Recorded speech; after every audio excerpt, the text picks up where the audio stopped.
أولئك هم الغافلون صدقت يا رب العالمين.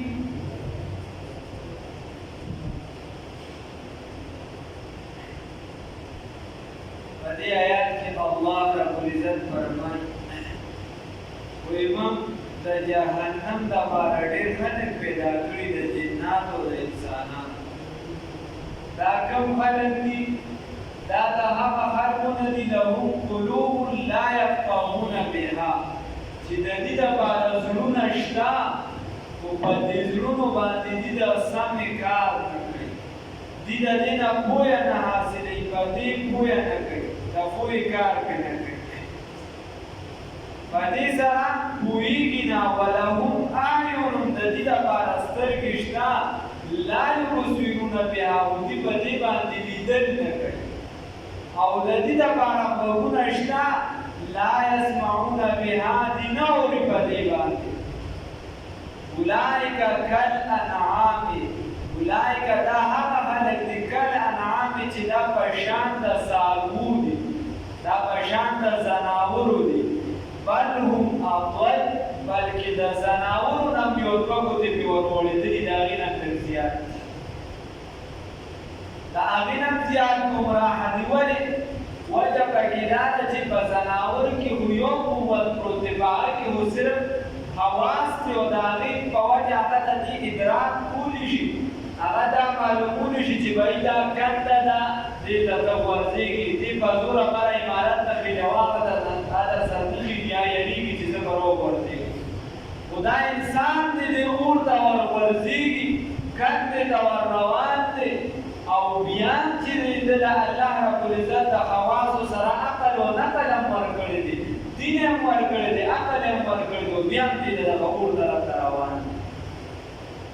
ټولو نه کم عقل موږ خر ګڼو. نو وګوره دکه خر دی هغه چې کومې اوبه سبا نه یې خړې دي ته ورته دیګه ورکوه چې هغه ته پکې لاندې ځمکه نه ښکاري، هغه هغې اوبو ته نه کوزېږي، هغې ته نه کوزېږي، په دیګه باندې د شانې ولګیا دیګې ورکوي. نو چې دا انسان نه خدای پاک الله وایي ما عقل او نقل هم ورسره درکړی دی او بیا ته چې د ځناورو نه پاک وکړې کندې ته روان دی، په غلطه لار روان دی، ورته وایي چې دا سمه لار ده، نو ته خو بیا د ځناورو نه پاک وشه. ولقد زرعنا او یقینا پیدا کړي دي موږ لجهنم د جهنم دپاره جهنم دپاره کثیرا ډېر من الجن د جناتو نه والانس او د انسانانو نه لهم د دې دپاره قلوب زړونه دي لا یفقهون بها چې دې نه پوهېږي په دې سره ولهم اعین او د دوی دپاره سترګې دي لا یبصرون بها چې دې لیدل نشي کولی په دې سره مجهول ده دلته کې چې دې لیدله نشي کولی په دې سره ولهم او د دوی دپاره آذان غوږونه دي لا یسمعون چې دې نه اوري بها په دې سره دلته معروف ده صفه اولئک دا هغه کسان دي کالانعام چې په شان د څاروو دي د ځناورو دي بل هم اضل بلکې د هغې نه زیات خراب دي ګمراه دي اولئک دا کسان دي هم الغافلون چې هم دي غافله دي ولله الاسماء الحسنى او حال د الله رب العزت دپاره دي ښایسته صفات ښکلي صفات ولله حال د الله رب العزت دپاره دي الاسماء الحسنى ښکلي نومونه ولله حال د الله رب العزت دپاره دي الاسماء الحسنى هغه صفاتي نومونه صفتونه ښکلي فدعوه بس راوبلې د الله لره بها په دغه صفاتو سره وذروا الذین او پرېږده هغه کسانو لره یلحدون چې دي کوږوالي کوي دي کوږوالي کوي الحاد کوي فی اسمائه په نومونو د دغه الله تعالی کې په صفاتو د الله تعالی کې سیجزون زر دې چې بدله به ورکړي شي دوی ته ما کانو په سبب د هغې چې دوی به کوو یعملون په سبب د هغې چې دوی به دغه عمل کوو ګوره د الله رب العزت دپاره د ښکلي صفات ښکلي نومونه دي د الله رب العزت دپاره نو هسې خو ان ته ورمونږ دغه نن مې پېژنو خو 15,000 صفاتي نمونه د الله رب العزت چې دي دا په مختلفو کتابونو کې تورات زبور انجیل یا صحائفو کې قرآن کې دا ذکر دي او بیا چې دی دا الله چې کوم دی کلمه د جلال د الله تعالی الله دا د الله خپل د ذاتي نوم دی دا د الله امام بیزاوی رحمت الله علیه چې کله وفات شو چا په قبر په خوب کې ولیدو یا الله در سره څه معامله وکړه وایي چې کله الله ته مخامخ شوم وایي ما ته ویې چې تا الله چې دی دا زما ذاتي نوم منلی نو د دې وجې مې تا ته چې دی بخښنه وکړه دغه بلا خبرې ده نو هغه د الله ذاتي نوم منلی د دې وجې اوس د الله د صفات داسې دي چې په دې ته د الله نه دعا غواړي الله دعاګانې کوي دغه ذکر ته کې الله پوره کوي یا وهاب احادیثو کې راځي څوک د مازدیګر نه پس وایي په ده باندې به د رزق تمسکیا نه راځي رزق بې پراخ صفاتي نومونه دي د الله رب العزت بیا کتابونو کې راځي څوک یا رزاق یا باسط هر مانځه پسې درې پیرې وي د ده د رزق تنګي به نه یا رزاق یا باسط دا پوره ټول ولله الاسماء الحسنى یا څوک یا حکیم یا ودود یا حکیم یا ودود او دا چې دی هر مانځه پسې 11 پیرې وي یا حکیم یا ودود نو الله رب العزت به د دشمنۍ نه بچ ساتي او که کومه دشمني خفګان نفرتونه وي هغه به الله ختموي یا حکیم یا ودود 11 پیرې هر مانځه پسې دکسا یا رحیم یا کریم یا لطیف چې کومه پریشانی په انسان باندې وي او دې مانځه پسې درې پیرې دا وي هر مونځ پسې یا رحیم یا کریم یا لطیف نو الله رب العزت به دغه پریشانۍ ختموي او دا ځلې چې دي دا دونه مجربې نسخې ته په خدای کې نو که په دې باندې د خلکو عملونه دي وختونه پرې تېر شوي دي عمرونه تېر کړي په دې ځینو باندې خو موږ هم ټرایګانې کړي ښه مجربې نسخې او بلکې شاه صاحب خدایا وهاب باره کې لیکي شاه اشرف علي تانوي رحمه الله هغه هم لیکلي په کتاب کې او صاحب حق صاحب چې دلته راغلي دلته یې ویلي هغه لیکلي دي چې د هندوستان دا قانون چې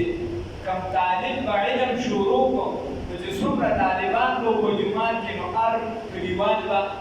یو کس ناست راغلی چې د ده روټۍ په ما ده د دې په ما ده د دې په ما ده چې څومره به د هغې وسعت و یو طالب راغی نو هغه عالم ورته وایي چې صاحب دلته خو چې څومره کسان دي نو د هغې ذمهواري خو خلکو اخیستې ده او د هغې نه سوا د دې وس نشته نو روټۍ هغه ورته چې سبق راته خو نه شي وي سبق راته ښایه ته د روټۍ نه بېغمه شي نو ته به یا وهاب وظیفه ولیکوله شاه صاحب دا پسې پکې راته یا وهاب به یې وینو چې دې څنګه راغی په ډوبې راځي مړی وشي هغې به بیا چا دا یې رواج و چې چا دې سره به بیا دې ما ته روټۍ راوړه نو ټولو خو روټۍ د یو کور نه به راته ته روټۍ پکې نه وه به زه خوړم چې څلوېښت ورځې برابر شي نو زه خو به خپله وظیفه کوله بل مړی پکې وشم بیا څلوېښت ورځې کار روان و چې بیا څلوېښت برابر شي بیا مړی وشم بیا استاد ورته چې دې کس فیصله وکړه که دې ټول ختمي نه کوي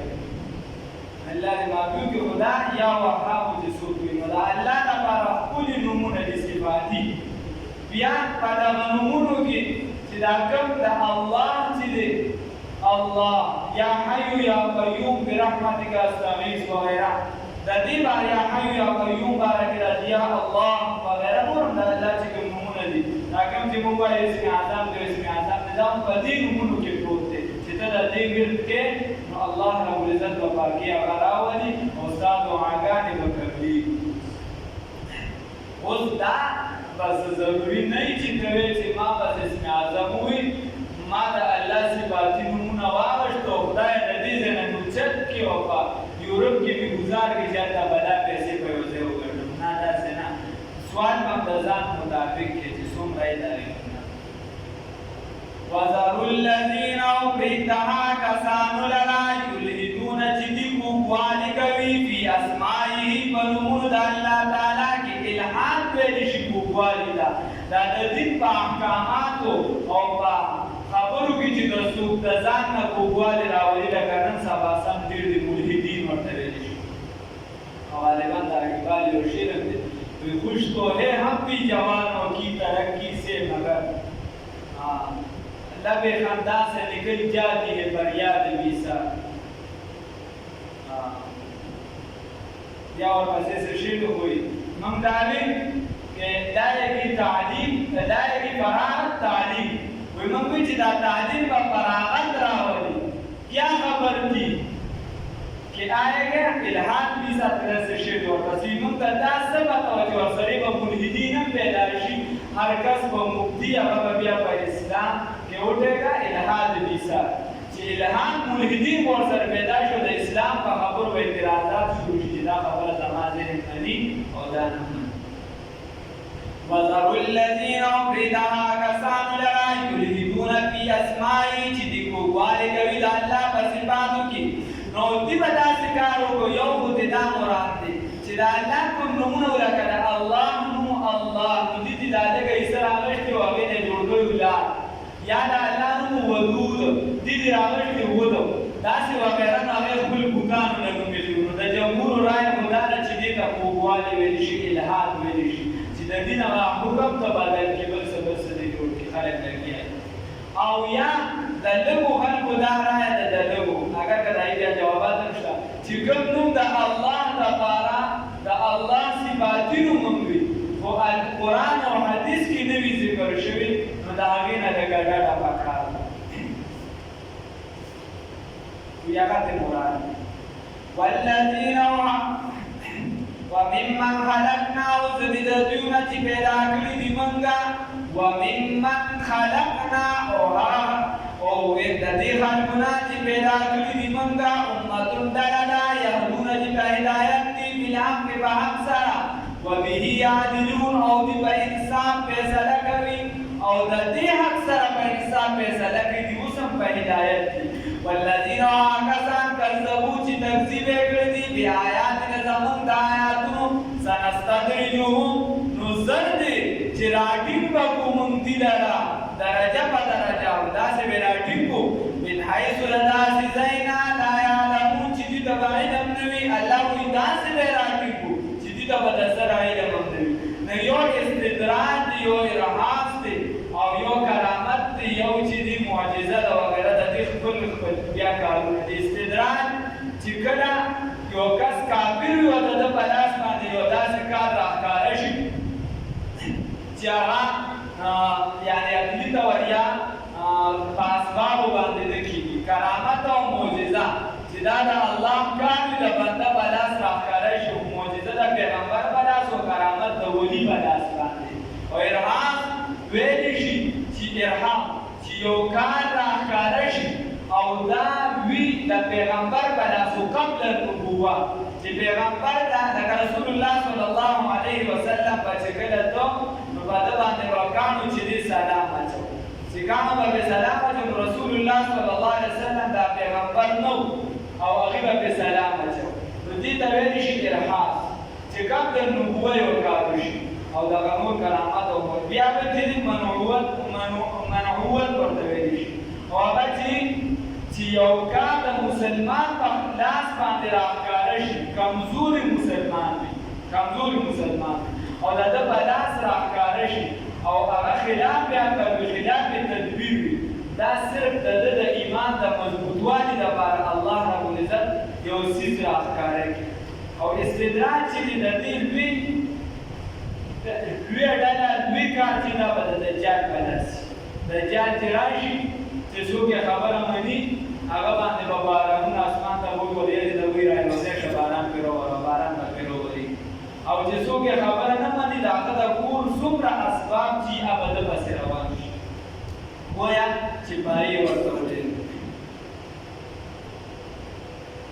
وَأُمْلِي لَهُمْ أَوْزُ مُهْلَتْ وَرْكَوْمْ دِتَا إِنَّ كَيْدِي يَقِينًا راكِلْكَوْلْ زَمَا تدبیر زَمَا مَتِينٌ مضبوط دی محکم دی اولم یتفکروا یادی سوچ نکوي ما بصاحبهم چې ندي ملګري د دوی من جنة پیریان چې نشته دي په ملګري د دوی من جنة څه لیونتوب یا پیریان ان هو ان ندد عمل گرد بی یعنی پیغمبر صلی اللہ علیہ وسلم الا نذیر مگر یدون کی مبین خارا اولم ينظروا آیا دی سوچ نکوی آیا دی نگوری فی ملکوت السماوات بادشاہ دا آسمانوں کی والارض وزمکا کی وما خلق اللہ وما پیدا کرد اللہ تعالی من شہید سکننا وأن عسى وداچ شاهد أن يكون بما قد اقترب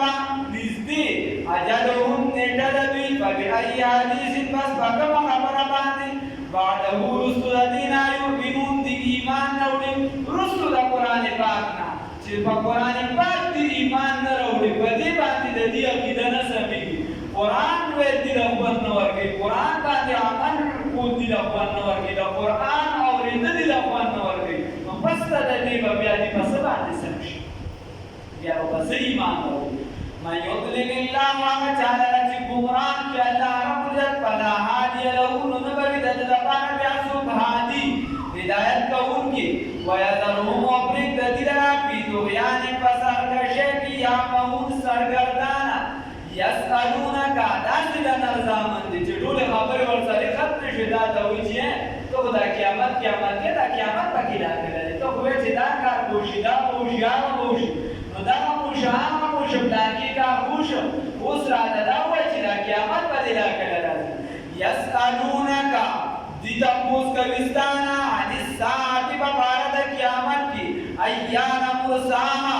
چې کله به واقع کېږي دا قیامت قل ورته ووایه ای پیغمبر انقلاب فخر موجودات محمد رسول الله صلى الله عليه وسلم إنما يقينا خبر تعالى علمها علم الذي عند ربي ونزد الله تعالى لا يجليها چنخکار کوي دی لرا نباکار کوي دی لرا دی وقت یا پیسیو وقت باندې پخپل وقت باندې الا هو مگر تک یو الله خبر راځي چې د قیامت علم چې دا الله رب العزت چاله نه ورکړي حافظ ابن کثیر رحمه الله په صحیح سند سره حدیث راغلی کړی وی رسول الله صلی الله علیه وسلم فرمایلی چې کله د معراج په شپه باندې د پیغمبرانو رايوځي کېدو شو نو په خپلو کې باندې بحث شروع شو چې دا قیامت به کله نو ټولو خبره راجمع کړه ځکه چې په پیغمبرانو کې اعلی مرتبه چې پس رسول الله صلی الله علیه وسلم نه دا د ابراهیم علیه السلام ته نو هغه ته وایي چې ته د خدای خلیل ته ووایه قیامت به کله نو هغه ورته چې ما ته خو د دې پته نشته البته موسی علیه السلام د خدای پاک سره کلام کړی دی کېدای شي د دې په خبرو کې څه ویلي هغه ته وایي ته ووایه هغه ورته ما ته د دې معلومات نشته وایي د عیسی علیه السلام نه وایي تاسو کو عیسی علیه السلام ورته چې ما ته نور څه علم نشته البته دومره خبره ده چې الله راته ویلي دي چې قیامت ته نږدې به زه تا دوباره کوزوم ځمکې ته او دجال به راځي ته به دجال قتل کړې نور علم ما ته نشته نو علم د قیامت چې دی دا الله رب العزت ځان سره ساتلی دی لا تأتیکم نه راځي تاسو ته الا بغته مگر ناڅاپه به راځي قیامت به ناڅاپه راځي حدیث شریف کې راځي رسول الله صلی الله علیه وسلم فرمایي یو بنده به نوړی خولې ته کړي او دا نوړی به دې نه د مرۍ نه لاندې تېرولی شي او نه بې بار راغورځولي شي شپېلې به شروع شي قیامت به پرې قایم شي او دا د کې به کیسه ختمه شي او یو بنده به دا پیو نه یو بوټو کې دا بوټ به نه دې بار راغورځولي شي او نه به دننه تېرولی شي دومره ناڅاپه به قیامت راځي او یو کاروباري سره د کپړې یو کس به ورسره دا لین ډېرګۍ لګیا به ورته د پیسو حساب کتاب به شروع وي هغه به دام خور کړي او دې کې به شپېلې شروع شي دې به دا راغونډولي نه شي او دواړه به دلته شم پاتې شي او حدیث شریف کې راځي رسول الله صلی الله علیه وسلم فرمایي یو کس به کور ته را روان یو خوا به دننه کړي او یو وخت به بېبار وي او دا شپېلې به شروع شي قیامت به قایمېده شروع شي تر دې چې دې به د خپل بل ورپسې نه دننه کړي او نه به دغه خپل رابار کړي قیامت به قایم شي داسې ناڅاپه به راځي نو رسول الله صلی الله علیه وسلم ته الله وایي دې ستا نه داسې تپوس کوي کأنک حفی عنها گویا چې د دې قیامت پسې سم لړونکی ته ورپسې ښځې او دا یا یو دا معنا ده بل دا کأنک حفیظ عنها گویا چې ته به دې سم عالم یې تا ته د قیامت پته ده داسې نه ده یسألونک چې تپوس کوي ستانه عن الساعة په باره د قیامت کې ایان مرساها چې کله به وي وقوع د دې قل ورته ووایه پیغمبر صلی الله علیه وسلم انما یقینا هغه خبره دا ده علمها چې علم د دې عند ربي پنځ د رب زما دی لا یجلیها چې نه به ښکاره کوي دې لره د وختها په خپل وخت باندې الا هو مګر یو الله نه پیغمبر ته علم شته نه ولي ته علم شته نشانې دي باید هغه پیغمبر صلی الله علیه وسلم کوي ساقولت مس او تا قیامت چې دی دا ډېر دروند دی په فرشتو باندې چې قرآن کې راځي او په اسمانونو باندې اسمانونه به ټول ختم شي په هر څه باندې دا دروند دی ساقولت دا دروند دی په سماوات په اسمانونو باندې والارض او په ځمکه باندې لا تأتيكم دا نه راځي تاسو ته الا بغتة مگر ناڅاپه یسألونک تپوس کوي ستانه کأنک گویا کې تو حفیظ عنها ډېر عالم وي په دغې باندې یا گویا کې ته لټون کوې د قیامت پسې قل ورته ووایه پیغمبر صلی الله علیه وسلم انما علمها یقینا هغه خبره ده چې علم د دې قیامت عند الله د الله تعالی سره دی ولکن اکثر الناس لیکن اکثر د خلکونه لا یعلمون ناپوهه دي ناخبره دي علم نه لري قل ورته ووایه پیغمبر صلی الله علیه وسلم دا املک زه مالک نه یم د نفسي د خپل ځان دپاره نفعا د فایدې ولا ضرا او نه د ضرر الا ما شاء الله مګر که چېرته وغواړي الله که ما ته د هر څه علم غیب وي علم غیب ما ته وي دا د پیغمبر خاصه وي نو بیا خو به ما ته د فایدې د خپلې پته وي د نقصان به راته پته وي ما ته د دې پته نشته که ما ته د دې پته وي نو ټول د خیر کارونه به مې راجمع کړي وي تدبیر به مې مخکې نه اختیار کړی وي ما ته به څه تکلیف نه رارسېده ولو كنتو كجرت زه عالم الغیب خپوها په غیب باندې لاستکثرت من الخیر راجمع کړي به مې د خیر نه ډېر کړی به مې خیر لره وما مسني السوء ما لره به نه وي مسه کړي تکلیف ان انا نه یم زه الا نذیر مګر یروونکي وبشیر او خوشحالي ورکوونکي لقوم یؤمنون دپاره د قوم د